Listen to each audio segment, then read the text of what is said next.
여러분 안녕하십니까? 포항 MBC 뉴스투데이입니다.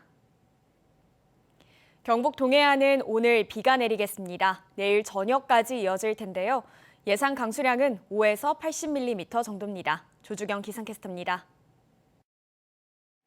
오늘은 가을을 재촉하는 비가 내리겠습니다. 아침에 경북 북부 지역을 시작으로 오전 중이면 경북 동해안 전 지역으로 확대되겠고요. 내일 저녁까지 내리겠습니다. 예상되는 비의 양은 포항과 경주 5에서 40, 영덕과 울진, 울릉도, 독도 30에서 80mm 정도입니다. 비가 내리는 곳에는 돌풍과 함께 천둥 번개가 치는 곳이 있으니까요. 주의해 주시기 바랍니다. 오늘 비가 내리면서 한낮 기온도 25도 안쪽에 머물면서 예년 이맘때보다 5도가량이나 낮겠습니다. 종일 선선하겠습니다. 카디건이나 얇은 겉옷 챙겨주시는 게 좋겠습니다. 이어서 자세한 오늘 날씨 보겠습니다. 오늘 아침 기온은 18도에서 21도 분포로 어제보다 1도에서 3도가량 높게 시작하고 있고요. 한낮 기온은 영덕이 21도, 울진 22도, 포항과 경주 24도 선에 머물면서 낮 기온은 어제보다 1도에서 3도가량 낮겠습니다. 울릉도와 독도의 아침 기온은 울릉도 21도, 독도 23도로 시작하고 있고요. 한낮에는 울릉도 22도, 독도 25도 선에 머물겠습니다. 동해바다의 물결은 최고 2m까지 비교적 잔잔하게 일겠습니다. 이번 비는 모레 저녁이면 대부분 그치겠지만 포항과 경주는 밤까지 길게 이어지겠고요. 남은 한 주 동안에도 흐린 날들이 많겠습니다. 날씨였습니다. 신한울 원전 1호기가 지난 2020년에 완공되고도 상업 운전에 들어가지 못하고 있습니다. 원자력안전위원회가 원전 경납 건물 내 수소 제거 장치의 성능이 안전한지 실험을 통해 입증하라고 요구했지만 한수원 측은 정해진 검증 시한을 2번이나 지키지 못했습니다. 김영일 기자가 취재했습니다. 신한울 원전 1호기는 지난 2020년 완공됐지만 원자력안전위원회가 운영 허가와 관련해 한수원 측에 단서 조항을 달았습니다. 원전 경납 건물 내 수소 제거 장치가 폭발 위험이 높다는 지적에 따라 한수원이 올해 3월까지 실험을 통해 안전성을 입증하도록 요구한 것입니다. 하지만 반핵 환경단체들은 원자력연구원의 실험 과정에서 불꽃이 이는 등 수소 제거 장치의 안전성을 신뢰할 수 없다고 주장해 큰 논란을 빚기도 했습니다. 신한울 1호기에 설치된 이 수소 제거 장치에 대한 조건을 달성하지 못했다고 보고요. 그렇게 본다라고 하면 운영 허가를 취소해야 된다고 생각합니다. 결국 한수원은 지난 6월까지도 실험 보고서를 제출하지 못했고 다시 10월까지 최종 보고서 제출 시한을 연장해달라고 요구했지만 원안위는 더 이상 기다릴 수 없다며 8월 말까지는 반드시 실험 결과를 제출하라고 의결했습니다. 현재까지 파 실험이 진행된 부분에 대해서 보고를 받고 추후에 더 필요한 실험이 있는지 혹은 조치가 있는지를 논의를 하자라는 취지에서 8월 말까지 일단 보고서를 제출을 받기로 한 겁니다. 한수원의 최종 실험 보고서가 차일피일 미뤄지는 가운데 다음 달 열릴 원안위 회의에서 어떤 결론이 나올지 관심을 모으고 있습니다. 불꽃이 튀는 문제가 다시 확인이 되었고 파가 제대로 된 성능에 적합하지 않다면 전부 다 교체하고 1년째 수소 제거 장치에 대한 안전성이 제대로 입증되지 못하면서 수조 원을 들인 신규 원전이 상업 운전도 하지 못한 채 무용지물이 되고 있습니다. MBC 뉴스 김형일입니다.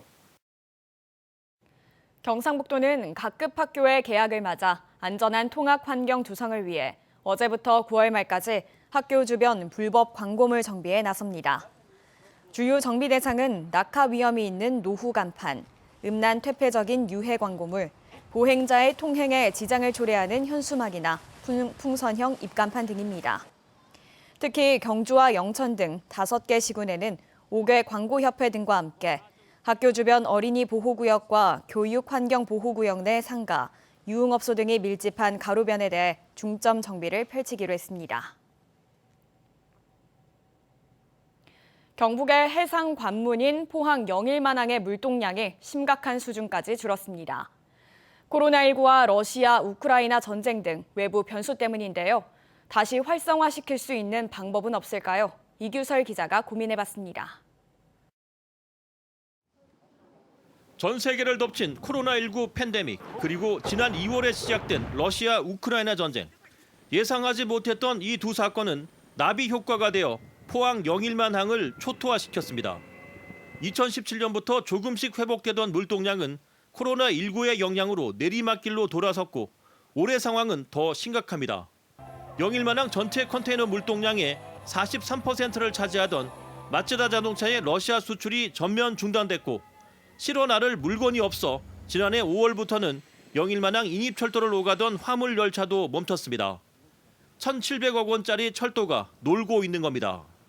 이처럼 예측하기 힘든 대외 변수들이 영일만한 물동량 감소의 직접적인 원인이지만 그렇다고 해서 이런 상황을 가만히 지켜볼 수만은 없습니다. 급한 불을 끄기 위해 선택한 응급 처방은 포항 영일만항과 부산 북항, 강원 동해항을 오가는 연안선 개설입니다. 이렇게 되면 현재 6회국에 한정되어 있는 영일만항의 정기 항로가 여러 나라로 확장돼 물동량 증가를 기대할 수 있습니다. 철도 화물 확보에도 힘을 쏟고 있는데 빠른 시일 내에 영일만항 인입철도 운행이 재개될 수 있을 것으로 예상됩니다. 국제 물류뿐만 아니라 부산항이라든지 동해항을 통한 그런 그 연안 물류도 유치를 해가지고 항로가 다각화되도록 그렇게 노력을 해나갈 계획입니다. 아울러 살아있는 러시아 대게를 영일만항을 통해 직수입할 수 있도록 활어보세 장치장을 만들고 커피 원두와 견과류를 러시아와 중국에 수출하는 방안도 검토 중입니다. 왜냐하면 중국 동북 삼성에선 최근 수입식품 수요가 급증하고 있는데 영일만항을 통하면 인천항에 비해 물류비가 저렴하기 때문입니다. 우리 시에서는 이를 타개하기 위해서 새로운 물동량 창출과 더불어 항만 인프라의 조기 확충을 위해서 현재 노력을 집중해 나가고 있습니다. 영일만항은 포화 상태인 부산 울산항에 비해 상대적으로 확장이 수월하고 포항이 가진 R&D 인프라를 활용하면 다른 항만과 차별화되는 스마트 항만을 구축할 수 있습니다. 자동차 부품이라든지 그리고 우리가 전 항만에서 지금 모두 관심을 갖고 있는 친환경 선도형 항만으로 장기적 비전을 갖고 저희가 열심히 노력한다면 꼭 영일만 신항의 어떤 활성화 내지는 더 큰 발전이 있을 거라고 생각하고 있습니다. 장기적으로는 물류기업이나 대형 화주가 직접 참여해 영일만항을 운영하고 경상북도 물류공사를 만들어 대구 경북 통합신공항과 영일만항의 물류를 함께 관리하는 것이 영일만항 활성화에 도움이 될 수 있다고 전문가들은 조언하고 있습니다. MBC 뉴스 이규설입니다. 통계청이 최근 발표한 올해 상반기 고용 지표를 보면 포항 지역 고용률은 59.4%로 지난해 같은 기간과 비교해 1.4%포인트 상승했습니다. 같은 기간 포항 지역 실업률은 2.8%로 0.9%포인트 낮아졌습니다. 특히 고용률은 코로나19의 영향으로 2020년 상반기에 57.3%까지 떨어졌다가 코로나19 이전 수준인 60%대로 회복되고 있으며 취업자 수와 경제활동 인구도 동반 상승하고 있습니다. 물가가 무섭게 오르자 정부는 추석 성수품이라도 보다 싸게 살 수 있도록 650억 원가량의 할인 쿠폰을 풀었습니다. 그래서 대형마트를 찾는 고객들은 할인 혜택을 쉽게 받을 수 있는데요. 하지만 상인과 이용자 모두 나이대가 높은 전통시장에선 찾아보기 어려운 모습입니다. 윤소영 기자가 취재했습니다. 안동의 한 대형마트. 가파르게 오른 물가에 장보기가 겁나지만 몇몇 반찬거리는 할인을 받을 수 있어 부담을 조금 덜었습니다. 배추, 무, 파 이런 거 일상생활에 사용하는 거를 많이 사고 있습니다. 다른 데보다도 일단 많이 오른 가격에 비해서 많이 할인도 되고 좋습니다.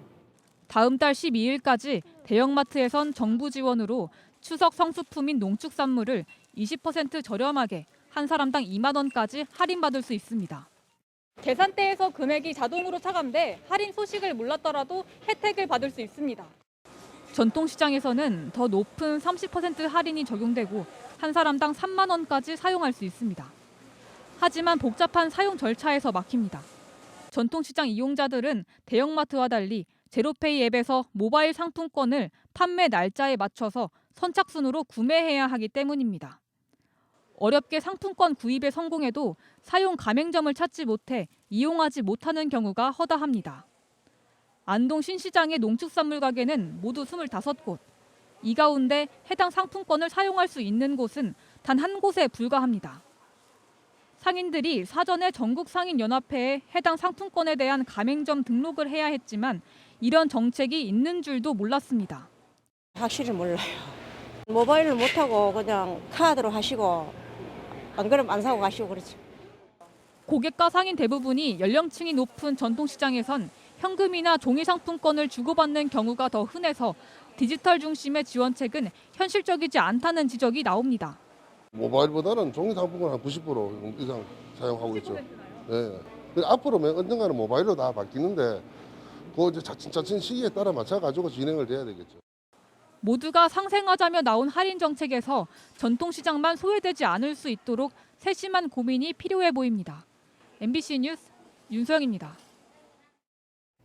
경북교육청은 경북도 내 학교와 교육기관 840여 곳을 대상으로 중대재해 예방을 위한 점검에 나섭니다.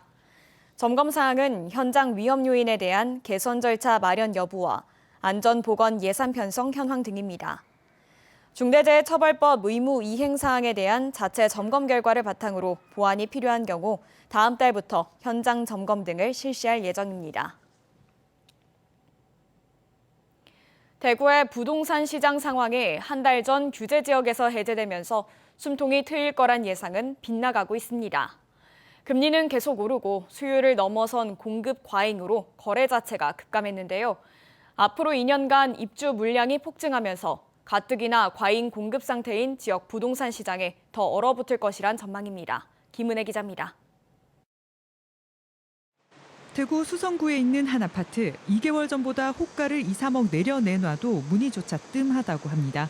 부동산 업계에서는 매수자 실종 상태라고 말합니다. 아파트 매매 수급 지수는 100을 기준으로 100 아래로 내려갈수록 사려는 수요보다 팔려는 수요가 많다는 건데 8월 넷째 주 아파트 매매 수급 지수는 대구 71.8로 전주보다 1.3포인트 낮아졌습니다. 규제가 완화된 7월 초 잠시 반등했지만 다시 하락세가 이어지면서 전국 평균 87.8을 밑돌았고 전국 시도 가운데서도 가장 낮습니다. 경제가 또 더 어려워질 거다 생각하고 그러다 또 내년 상반기까지는 금리가 또 오를 걸로 예상을 하고 특히 또 대구는 또 아파트 공급 물량이 점점 많아진다 하니 입주 물량이 많아진다 하니 이제 이걸 사야 되나 하는 그런 어떤 걱정이 있는 거죠. 입주하고자 하는 분들은 기존 주택이 안 팔리니 결국은 이제 입주가 또 지연되거나 못하게 되고. 올 상반기 대구 지역 아파트 매매는 5,743건으로 1년 전보다는 53%, 2년 전보다는 77%가량 줄었습니다. 거래 절벽 상황에서 앞으로 공급 물량이 더 늘어날 예정이어서 전망은 더 어둡습니다. 한국부동산원에 따르면 8월 이후 대구 지역에서 공동주택 입주 예정 물량은 2024년 상반기까지 6만 3천여 가구로 비수도권 중 가장 많습니다. 인구 유입이나 경제 성장 같은 요인이 없는 한 당분간 가격 조정과 하락세는 불가피할 전망입니다. 주택담보대출 비율이 높은 대구에서는 가계 부담이 더 가중돼 지역 경제에 타격을 줄 수 있어 규제를 완화해 숨통은 틔워줄 필요가 있다는 목소리가 나오고 있습니다. 대구 부동산 시장의 침체로 인해 가지고 단순히 부동산 하나에 그치지 않고 대구의 금융과 모든 산업에까지도 영향을 다 미치더라 이거죠. 더 악화되기 전에 우리가 부동산 규제 완화를 서둘러서 내야 될 필요가 있다. 실수요자들은 원하는 지역과 아파트의 입주 시점을 노리는 전략이 필요하다고 전문가들은 조언합니다. MBC 뉴스 김은혜입니다.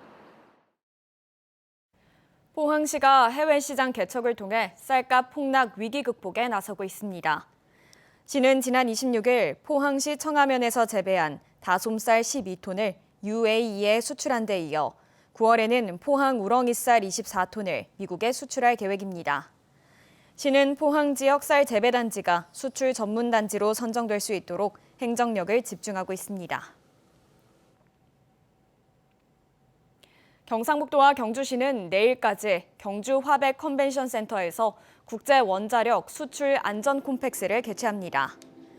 이번 행사에는 국내 80여 개 업체가 원전 기술과 제품을 소개하고 유럽 6개국을 상대로 수출 상담회가 열립니다. 또 원전 안전성 증진 전략과 사용 후 핵연료 처리 방안 등에 대한 주제 발표와 자유 토론도 이어집니다. 포항시는 K3 포항 비행장과 군 사격장 3곳으로부터 소음 피해를 겪는 주민들을 대상으로 보상금 지급을 시작했습니다. 시는 심의를 통해 3,700여 명에게 12억 원을 지급할 계획이며 8월 말까지 1차 보상금을 지급하고 이의를 신청한 대상자는 10월 말 보상금을 지급할 예정입니다. 지역별로는 청림동에 1,664건으로 가장 많고 동해면 1,031건, 인덕동 900건, 오천읍 356건, 장기면 73건, 흥해읍 10건 등입니다.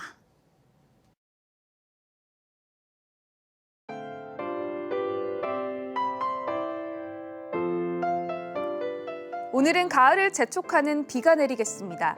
아침에 경북 북부 지역을 시작으로 오전 중이면 경북 동해안 전 지역으로 확대되겠고요. 내일 저녁까지 내리겠습니다.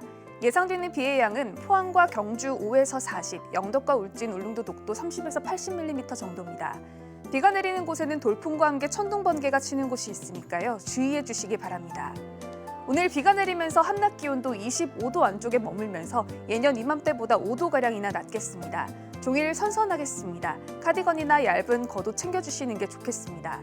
이어서 자세한 오늘 날씨 보겠습니다. 오늘 아침 기온은 18도에서 21도 분포로 어제보다 1도에서 3도가량 높게 시작하고 있고요. 한낮 기온은 영덕이 21도, 울진 22도, 포항과 경주 24도 선에 머물면서 낮 기온은 어제보다 1도에서 3도가량 낮겠습니다. 울릉도와 독도의 아침 기온은 울릉도 21도, 독도 23도로 시작하고 있고요. 한낮에는 울릉도 22도, 독도 25도 선에 머물겠습니다.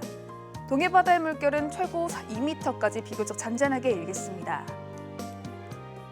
이번 비는 모레 저녁이면 대부분 그치겠지만 포항과 경주는 밤까지 길게 이어지겠고요. 남은 3주 동안에도 흐린 날들이 많겠습니다. 날씨였습니다. 이상으로 포항 MBC 뉴스투데이를 마칩니다. 여러분 고맙습니다.